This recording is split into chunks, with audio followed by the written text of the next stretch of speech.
And happening today, a local store is hosting a fundraiser to gather supplies for a nonprofit called Youth on Their Own.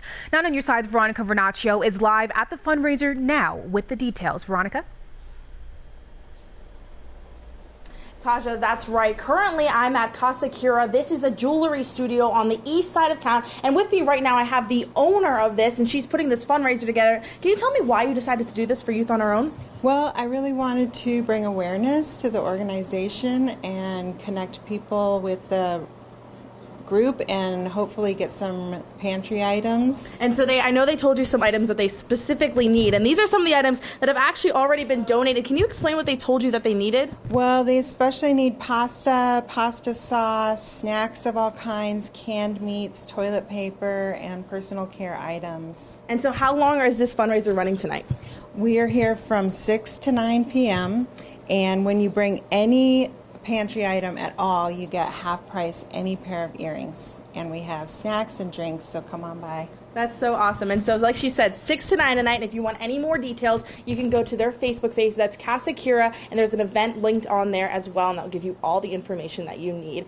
Back to you in the studio, Tasha. Veronica, thank you.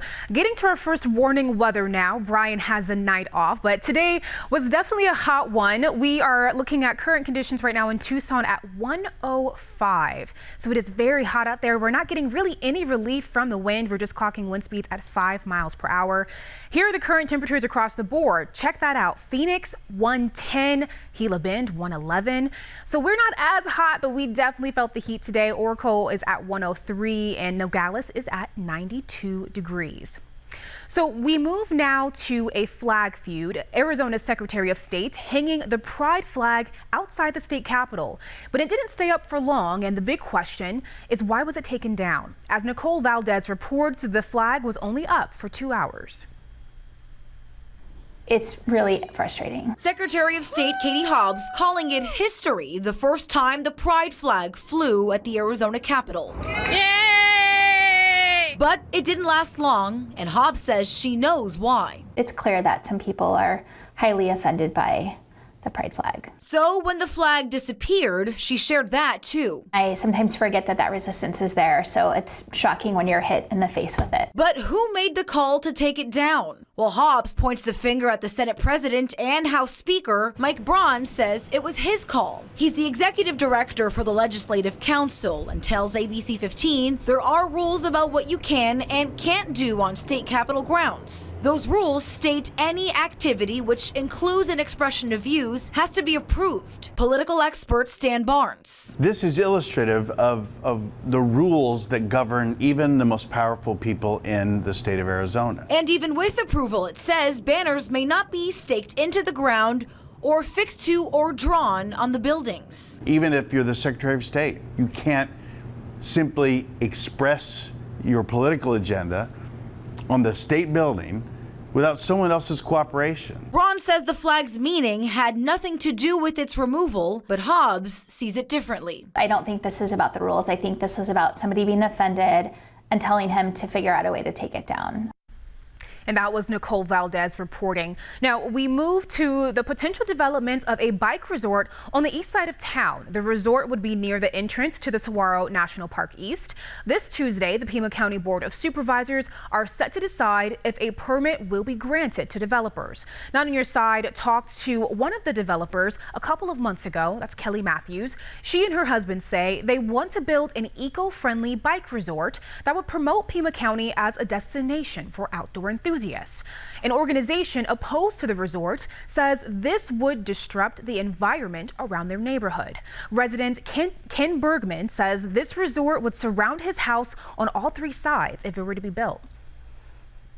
When I get up in the morning, I look out my front window and I look at the Rincon Mountains and the beautiful desert, and in the future I'll be looking at a 60-car parking lot. The developers tried to get a plan approved 5 years ago, but that plan was rejected by the Board of Supervisors. The new plan will be decided at the Board of Supervisors meeting on Tuesday, which starts at 9 a.m. And folks in Oro Valley had quite the morning as they got their hands dirty and learned a new skill. Volunteers used wood and another unusual material, adobe, to reconstruct chicken coops at Steam Pump Ranch. Organizers of the adobe workshop say it's not just the coops that will benefit from this. The volunteers get something out of it as well. Yes, in fact, a lot of the volunteers have never worked with Adobe before. We are working with our consultant, David Ubetta, who's an Adobe expert. He comes in and helps guide the workshop and teaches the skills to the volunteers. So they have a chance to come in and rebuild the coops and be part of the Oro Valley history. In the future, the coops won't be used to house chickens, but they will be something for visitors to look at and admire as a part of the town's history. Now, going to the county fair can be a fun time, but for one child, it became deadly. When we come back, how that child was infected with E. coli and how many others were also exposed. Plus, experts are examining what to do in an active shooter situation, what they now say you should do to stay alive. You're watching KGUN 9 on your side. When it comes to active shooter situations, safety experts have long said people should run, hide, and fight. Now, researchers at Purdue say the run part is especially important and saves more lives than the latter two. They used a computer model on the Columbine High School library and focused on what happened on the day of that mass shooting. Researchers created several scenarios where people ran. They found fewer people died when they ran compared to when they hid. Part of it had to do with how far a gunman can shoot. Researchers made sure to highlight people shouldn't always run during active shooter situations. And depending on the situation, organizations like schools and workplaces should have an active shooter plan, especially one that involves taking down the shooter. Now, a 2-year-old boy has died and 3 other children are sick after visiting the San Diego County Fair. ABC's Marcy Gonzalez has the details on what may have led to those children falling ill. Inspectors in California zeroing in on the San Diego County Fair after 4 children who visited were sickened by E. coli, one of them a 2-year-old boy dying. Our hearts and our prayers and our thoughts go out to the family, and while we emphasize safety at the fair, we will continue to do so. Officials say all 4 children visited parts of the fair that house animals, including 2 investigators say who visited the petting zoo and did not wash their hands. That section and all other access to animals at the Del Mar Fairgrounds now closed to the public. Unfortunately, when you do have livestock or animals, there is a potential inherent risk. Animals do relieve themselves. E. coli is in the feces. We have signage placed at the petting zoo. We have personnel there that are telling people, encouraging them to wash their hands after they've completed petting the animals. We have hand washing stations throughout the grounds, particularly in these particular areas. Health officials stress that the E. coli infections were not related to any of the food at the fair and have not been definitively linked to animals, saying it's possible the cases may not be related. We may find, as the investigation develops, that these just happen to be cases that occur during the summer when it's more common for cases to occur. But with the information that we have available, we felt it was important to take these steps in an abundance of caution. Marcy Gonzalez, ABC News, Los Angeles.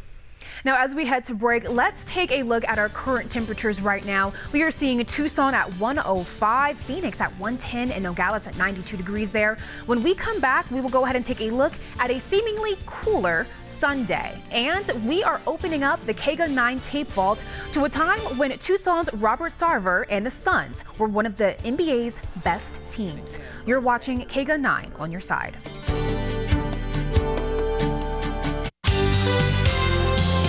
First Warning Weather brought to you by Hamstra Heating and Cooling. Welcome back, everybody. Again, Brian Brennan does have the night off, but let's go ahead and take a look at our current conditions. We are seeing 105 right now in the Tucson area with calm wind speeds at 5 miles per hour. Now, across the board, we are seeing some hotter temperatures around the region. We can see 110 in Phoenix, 111 in Gila Bend, and 110 in Sells as well. But we do see 92 degrees in Nogales and 98 in Sierra Vista. So it does get a little cooler the further south we go down. And today's highs are not going to look that much different from the slide I just showed. Our high for Tucson today, check that out, 109. We have not hit that yet. That is definitely a high for the season so far. That is, that's really hot. As we go to take a look at our futurecast, we do still have a little bit of moisture coming into the area. We are seeing that moisture come from the south with that cloud cover, and we're going to be seeing some scattered thunderstorms, a little bit of monsoon action happening there for the next couple of days for tomorrow and going into Monday evening. Now here are our overnight temperatures, not getting too cool, but it is a relief from the temperatures that we are seeing. Again, I mean, come on, we are seeing 109 degrees right now. So of course, 81 degrees in Avra Valley is definitely going to feel like a nice little break there. 80 degrees for Tucson and 77 for Sahuarita for our overnight temperatures. Looking at our expected highs for tomorrow afternoon, high 90s, even reaching 100s for the Cochise County area. We are going to be expecting to see 109 for Casa Grande and 108 for Sells, 102 for Sassabee. Coming into the metro area, 108 for Marana and for Oro Valley, and 105 for Tucson is what we are expecting. Check out Summer Haven 77. So if you do want to take a nice little break from the heat this weekend, Mount Lemmon is definitely the place to be. So here's our 7-day forecast, what we're going to be experiencing here. 105 is going to be the high for tomorrow. Again, we're going to be seeing this cloud coverage sticking with us throughout the week because we are getting some moisture coming up from the south, like I said earlier. That is going to give us a little bit of some scattered thunderstorms, but nothing too definite as of yet. And we can see we'll have a slight cool down, not really much of a cool down to be super excited about, but it is a nice little relief from the 109 that we experienced for today. So as we get into the start of the work week, 104 for Monday, going down to a nice pattern of 102 from Tuesday to Thursday. Let's go ahead and bring it over to Jason Bart for sports. All right, thank you, Taja. We have heard of the World Series. How about the London Series? The Yankees and Red Sox playing in the first Major League Baseball game in Europe to London Stadium. They call them the Bronx Bombers. They call the Yankees that. How about the Great Britain Bombers? This is Aaron Hicks with a first-inning home run off Rick Porcello. The Yankees scored 6 first-inning home runs. The first-inning runs, it is. But then the Red Sox answered with 6 of their own runs in the first inning. The first inning lasted nearly an hour. Somebody tell the fans over there that's not normal. The two teams combined for 30 runs. The Yankees win 17-13. It was the 2,200th regular season game between the two rivals. Well, the Phoenix Suns have missed the playoffs for 9 straight seasons. Taking much of the blame has been owner and Tucson native Robert Sarver, who's been criticized for endless coaching changes. But back in 2005, Sarver was an up-and-coming owner with a first-place team. In this edition of In the Vault, former KGUN 9 sportscaster Ben Arnett reports from what was then known as America West Arena. Sabino High grad Robert Sarver is probably the most exciting banker you'll ever meet. Then again, most bankers aren't the owner of the NBA's most exciting team before their 45th birthday. There's been some surprises. It's a little different than I thought. It's a different business.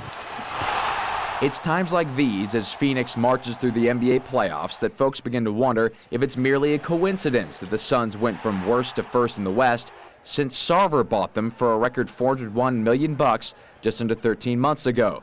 But Sarver is quick to deflect the credit.